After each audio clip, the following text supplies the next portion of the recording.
hapa Zanzibar kwa huwezi kulewa bila kuna kibali. Niliwahi kuzungumza miaka 2010 baa 3 tu Unguja. Mheshimiwa, kipekee kwanza nimshukuru sana katibu mkuu wa wizara hii dadangu Mariam Juma Wabodi. Kwa dhati ya moyo wangu nimefanya kazi karibu miaka 2 kwa heshima kabisa na nidhamu alionyesha kwenye bodi. Lakini nitakuwa sijamfanyia haki mwenyekiti wangu wa bodi Bi Salma Saadati. Tumeshirikiana kwa hali na mali katika kamati hii.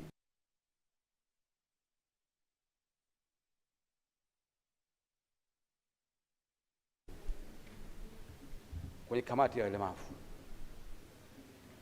Lakini bila kumsahau mkurugenzi wa mazingira ambaye alionyesha mfano huu akitokea nafikiri Tumbatu ni wasikivu sana Mheshimiwa Mjaja. Na huyu nafikiri mpaka ataacha kazi kutokana na ubinadamu wake na ungwana wake na nidhamu zake katika kazi. Mheshimiwa Mjaja, umefanya kazi kubwa sana katika ofisi ya mazingira. Na kama itawezekana muda kisha inabidi tuongeze muda kuongeza tena. Msijamuona mrisi wako mpaka muda huo Mheshimiwa Mjaja.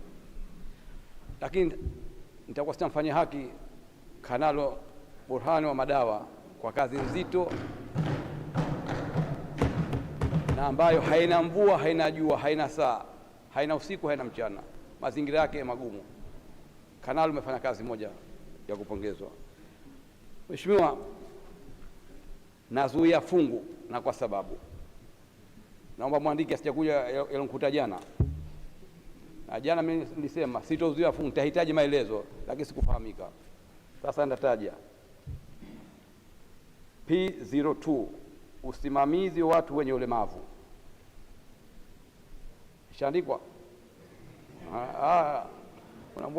Mheshimiwa, usiwe na wasiwasi, hata na mimi nishaandika P02 watu wenye ulemavu. Endelea. Asante. Hoja yangu hawa mwaka jana wana 1.7 bilioni.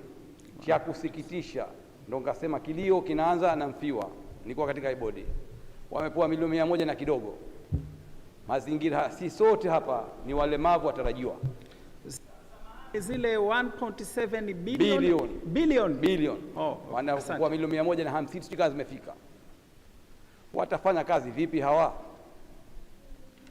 Nilikuwa mjumbe wa bodi nilisema, na mtu wa mwanzo nilipiga kelele katika baraza hili, huwezi kuwa mwakilishi kama mjumbe wa bodi. Mimi muda wangu haukwisha kule nikaaga. Kanuni ya baraza inakataza kwa mjumbe wa bodi na katiba ya Zanzibar inakataza. Wakilishi wenzangu kaona mimi matata kidogo, mbaya kidogo, lakini mwisho wake ikaonekana ni conflict of the interest.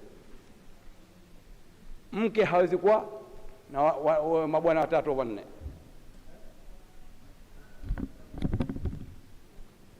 Hoja yangu ndio hiyo, pesa hizi watafanya mazingira gani?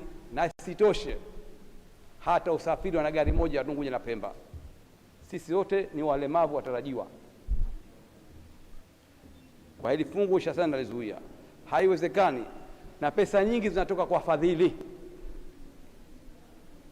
Mtegemea cha ndugu ufa masikini.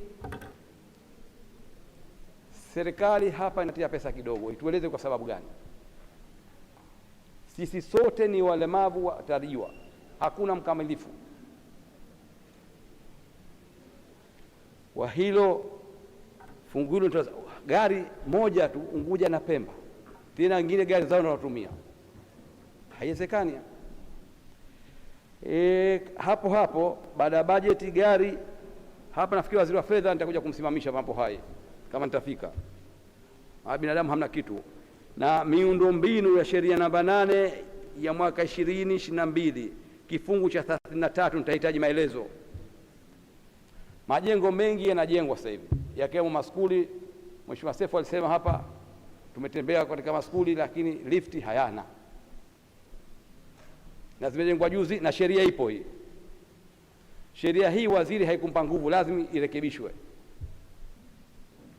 Hakuna hatua zinazochukuliwa. Kamati au bodi ilitembelea soko la Makoreko, tukaagiza kutokana na ukubwa lile angalau itiwe lifti. Hakuna kitu. Sheria ipo, utekelezaji hupo, waziri haijampa nguvu, lazima na kizuia kifungu hichi. Kwa hoja zangu 3 hizi Mheshimiwa Mwenyekiti. Bajeti, gari, miundombinu. Tapoja kusimama na hoja hii, nilikuwa ni mjumbe na hawana msemaji kama si mimi. kwa muda huu. Sababu zangu zilikuwa ni hicho. Hivi waziri hakimpi hatua kama mtu hakujenga miundombinu kama akavunji au vipi? Sasa hapa lazima pawe pana mkakati maalum. Mheshimiwa, nikatoka hapo na kuja kwenye mazingira. Niendelee tena kumpongeza sana mkurugenzi Bwana Sheha. Nazuia kifungu hichi, fungu kuu 034. Naomba tuandike kwenye meza huko. P02 mazingira nazuia. Nazuia kwa sababu utitiri wa majaa mjini umekuwa mingi, na hii inahusu mazingira. Lakini kama yupo waziri wa nchi ofisi ya Rais vikosi, tutakutana mbele huko, alijue tu utitiri wa majaa umekuwa mingi. Mazingira haya yanahusu mazingira. Hali hadhiridhishi hasa katika fukwe za pwani vile vile nako. Kuna vile plastiki zile mishumaa kisha kunywa soda au nini zinatupwa ovyo. Kwa fungu hili nitahitaji taka za plastiki, wana single use plastic, kitaalamu wanaita kama hivi.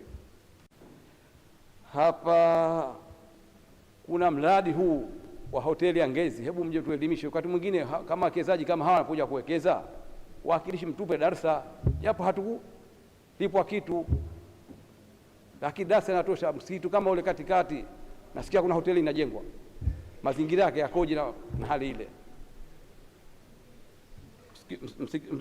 Msitu mkubwa wa Ngezi. Sasa hapa na fungu hili nitajiuliza kuja kueleza, lakini katika hata hao mitaro inojengwa, tuangalie mtaro wa Amani kule unakuja zake mpaka huko pwani kupita UUB, ungalau ungewekwa nini japo chungio kuzuia ile taka chafu zisende baharini.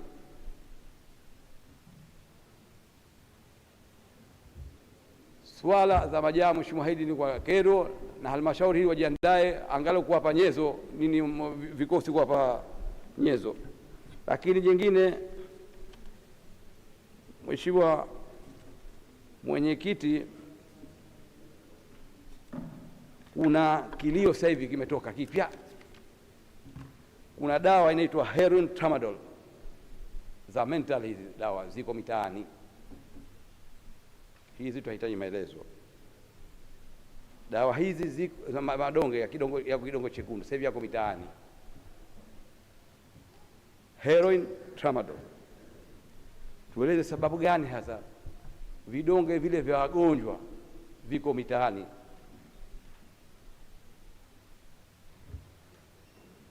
Wanachanganya kingine nasema nini, bangi na pombe. Unategea mtu atakuwaje? Fungu hili nalizuia.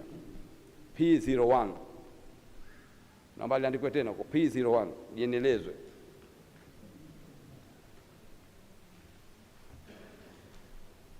Madawa ya kidongo chekundu yako mitaani.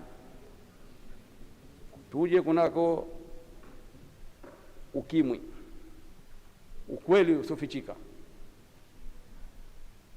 Ukimwi au kimwi au kumu huu unatokana na baa.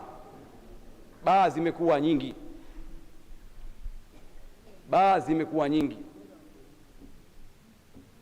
Kwenye baa kila kitu utakikuta ndani. Utakuta kondomu, utakuta ndani kule kwenye baa, bangi utapata pale pale, madawa ya kulevya utapata pale kwenye baa. Nilitaka kuleta hoja binafsi hapa, lakini kapata misukosuko, bahari kidogo ilikuwa chafu. Hebu tuangalie enzi zetu za ukoloni. Hapa Zanzibar ulikuwa huwezi kulewa bila kuwa na kibali. Niliwahi kuzungumza miaka 2010, baa 3 tu Unguja. Ilikuwa Kilimani Bar, Starehe Club, ile hoteli kubwa ile, na mahakama pale, magoa tupo wanalewa. Watu kama wale wazungu leo tunakwenda wapi? Nazuia fungu hili mpaka turekebishe sheria nyingine. Naam.